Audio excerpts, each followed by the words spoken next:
run that the Ben Davison camp have been on to know that it is working. Like I said, it's not for everyone, but it's worked well for AJ. It's given him that confidence. And what we're seeing in sparring is something very different. You know, an aggressive AJ that's packing people home. Yeah, let's hear from AJ's new trainer, Ben Davison. I believe Anthony Joshua is ready to challenge again for the heavyweight title. I don't think he ever wasn't. AJ's had 2 camps this year with Derek James, who's already in good shape. He's professional.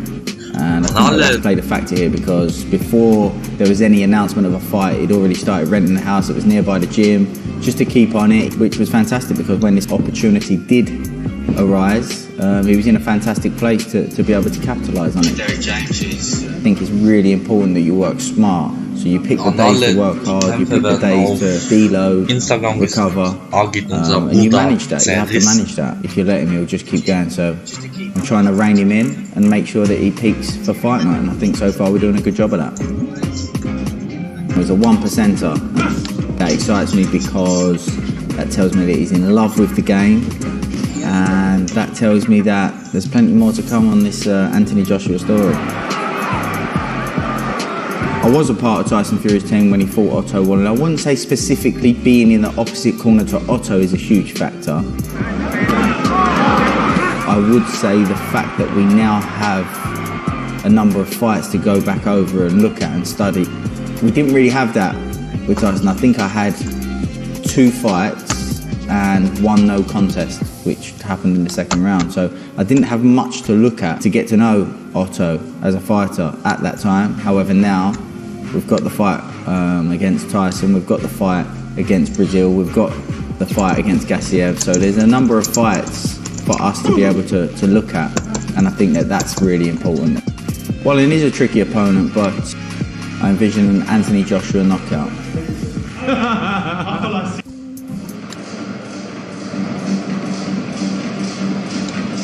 A happy fighter, they say, is a happy man. AJ certainly looks like a happy man. Great to hear from Ben Davison. All right, let's go to Oliver Bazaglo, who's with Sonny Edwards. Remember, Sonny is here cornering Lyndon Arthur, who takes on Dimitri Bivol. This is what he has to say about Lyndon Arthur. Thank you very much, Addy. By the way, he's repping an Al Hilal. Is that an Al Hilal shirt? Neymar's new side? Well, breaking news, I will be playing some minutes next season in the supporting cast of Neymar. Okay. I'll be playing just behind him, filling in the gap in the middle. So yeah, it was good to get that deal over the line. What I was really over here for, believe it or not. Of course, you are in Lyndon Arthur's corner. What will you say to him when you go into his dressing room in a bit? Will you say anything to him? Will he be completely in the zone? I've already gone and spoke to him. He's very calm, like he always is. Just basic instructions of what to look out for. I'd like to see him keeping his feet strong, edging back, and then punishing Bivol when he's trying to do anything. I feel like he doesn't have to look for Bivol. I think Bivol's going to want to impress and entertain. Although he's very adamant on how he sets about his boxing, at the same time, if there's small periods where not much is happening, I'm sure Bivol will be trying to not force the pace, and that will give up the openings for Lyndon, I think. So, yeah, just stay confident, stay optimistic with what's going on in the fight. Maybe to expect some storms to come. Bivol's a hell of a fighter, but as we've all seen throughout Lyndon's career, when he sort of starts getting backed up is when he really starts getting dangerous. Yeah, absolutely. Obviously, Bivol, a huge favourite going into this fight. What does Lyndon Arthur have to do if he is to beat him?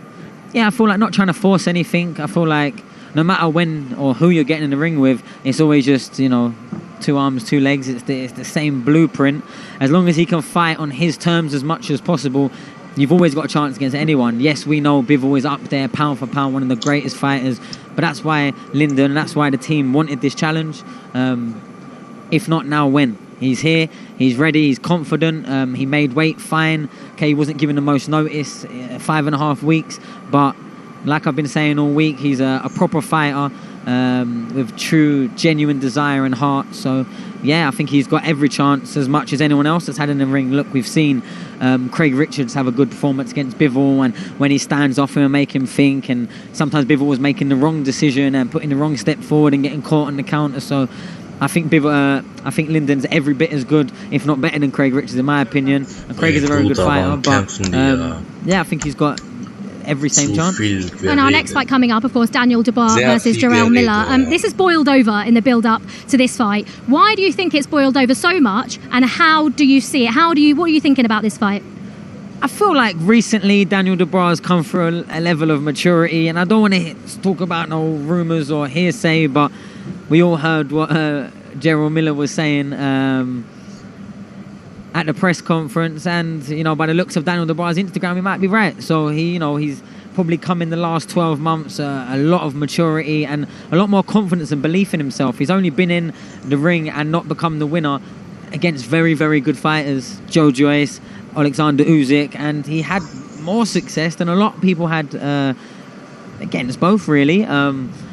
But like I said, Frank's just walking in the back. I genuinely believed when it happened, I'm a big fan of Usyk, but I genuinely believed that when he got caught with that shot that was at the top of the protector, that it was a legal shot, and he tried jumping straight up and he had no chance of jumping straight up.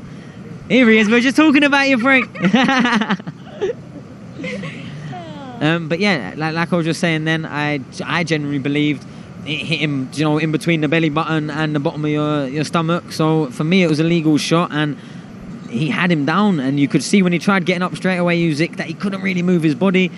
Usyk got up, and as all great champions do, came back, turned the tide, and won convincingly, emphatically as well by the end. But yeah, I think the bar's got a lot of confidence, because not many rings you're going to get in at any weight of world boxing and have a fighter as good as Usyk in front of you, or a fighter as tough, as big, as destructive as Joe Joyce, especially at that time a few years ago. So I think the bar's got every confidence. Jarrell Miller's a lot bigger, but at the same time, I think both fighters are really trying to prove themselves, and there's this kind of winner stays on attitude right now out here. And let's be quite frank, the biggest purses in the world boxing are here in Saudi Arabia. So they're fighting for everything. They're fighting for their future. They're fighting for their family, for their kids, generational wealth, etc., etc. So it's no surprise that both fighters are really coming with a lot of grit. And Jarrell Miller's brought a fight and desire out of Dubois in the build-up to the fight. And we all know typically American fighters are very good at it, but Jarrell Miller seems to be one of the better ones anyway. They're good at trash talking. They're good at getting in your head, making you personally feel it. And say, look, Jarrell Miller, he's recently turned Muslim this week as well. Obviously, he's in one of the strongest Muslim countries in the world right now. So he's going to be wanting to really make an impact and clean up his reputation a bit from how his name got dragged through the AJ saga, how he failed a drugs test. And this is his redemption chance right now. If he doesn't take it, where does he go? Where does he come back from? Who would even really want to work with him again? I don't know, but I think it's a great fight. I'm edging towards Dubois, but if by the second half of the fight Miller's still there and making it hard, then who knows with Dubois' track record. Yeah, absolutely. Well, 75% of the DAZN fan zone are saying Daniel Dubois is going to win this fight, but Jarrell Miller looks in the zone. We're getting ready for the next fight. So Adi, I'll hand it back to you. Thank you very much.